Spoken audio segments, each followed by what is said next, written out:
ndonë se ka pa diskutim kandidatura kalibri pa asnjë lloj krahasimi me organizatën kriminale në pushtet, vlerëson dhe çmon shumë, do vlerësoj dhe çmoj shumë kandidaturat e pavarura. Do konsideroj me seriozitetin më të madh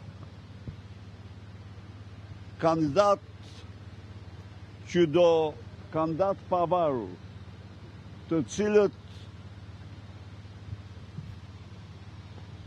garojnë si të tillë dhe që konsiderojnë të nevojshme për fitoren e tyre mbështetjen e Partisë Demokratike, besoj se në një valë me këte nga diskutimet paraprake janë edhe forcat tjera opozitare. Pra, dhe kjo jo vetëm në Bashkinë e Tiranës, por kjo dhe në bashkitë e tjera. Ky është një moment, do të mendoja unë, për të gjithë ata qytetar, ata intelektual, ata specialist, ata ekspert, që ndjehen të gatshëm të përballen me narkoshtetin e Edi Ramës, të matin forcat e tyre në një garë, në interesin më të mirë të qytetarëve, të marrin vendimin e duhur. Ka kohë. Urdhoni?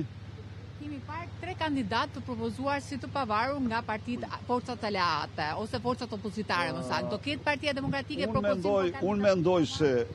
Unë mendoj se kandidati i pavarur është i pavarur kur deklaron veten.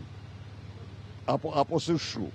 Pra, por edhe të propozuar asgjë nuk do lihet jashtë konsideratës. Natyrisht duhet të jemi realist në historinë e modeleve elektorale të pavarurit e mbështetur nga forcat politike kanë regjistruar sukseset papritura. Të themi atë që është. Sot, për shembull, tani mund të them se në një shtet prej 18 milionësh, në mos gaboj Renani-Vestfali, në Gjermani, të gjithë kandidatët të pavarur, të mbështetur nga forcat politike.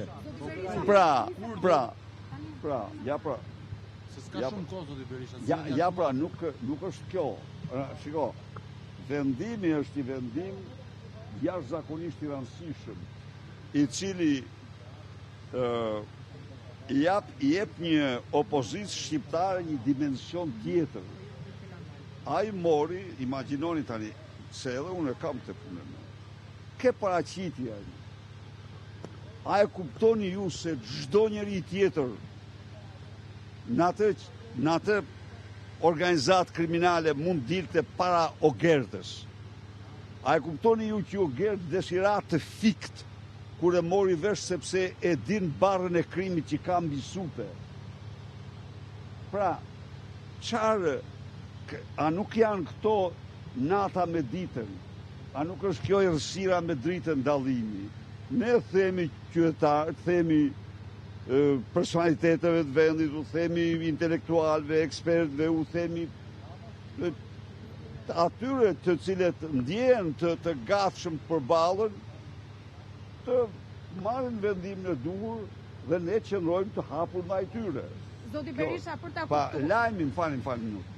Lajmi përbën ky. Jo lajmi përbën ky, por isinë madhore. Prandaj dhe mos bëjmë asnjëra atë që Tani të themi, shifri trugun e pish saj madhë, tani këto dek nuk relan me pa, nuk mund ndodhi kjo. Zoti Berisha, për ta qartësuar, ju merrni sot vendimin për të mbështetur një kandidat të pavarur dhe nuk angazhoheni më për të gjetur bashkë me partitë e tjera opozitare një figurë e cila le të kandidojë pavarur, por është dakordsuar paraprakisht për jush, pra ju nuk do të dakordsoheni për një emër si do vi? Kjo është gjysmë e pavarur. E pavarur është ai, i pavarur jeni ju, në qoftë se delni thoni që unë vendosë, të jemi realist, i bëjmë kështu gjërat. Unë do kandidoj dhe kërkoj mbështetjen e partive politike. Zoti Berisha, pra 3 emrat e propozuar publikisht do të quhen kandidatura të djegura, pasi kanë ardhur nga forcat opozitare? Asgjë s'ka të djegur në këtë mjekë, jo. Jo, më fal, jo. Jo, po ama jo, një minutë. Jemi në rrafsh të doktrinës. Në doktrinë, në qoftë se unë kandidoj Osmani është kandidati imi dhe jo i pavarur. Apo së shuam, është, priti minutë, Osmani është jo partjak të themi, nuk është por është kandidati propozuar nga, dhe kjo nuk është një mëkat, jo, nuk përbën, por ama, të themi që t'jemi të vërtet me konceptin, i pavaruri është ai që do të shikoni, o zotëri, unë do të dalë kandidoj për qytetin e Beratit, apo për qytetin e Vlorës, apo të Tiranës, po të duhen forcat politike të më mbështesin. A është ky tamam i pavarur? Kur do?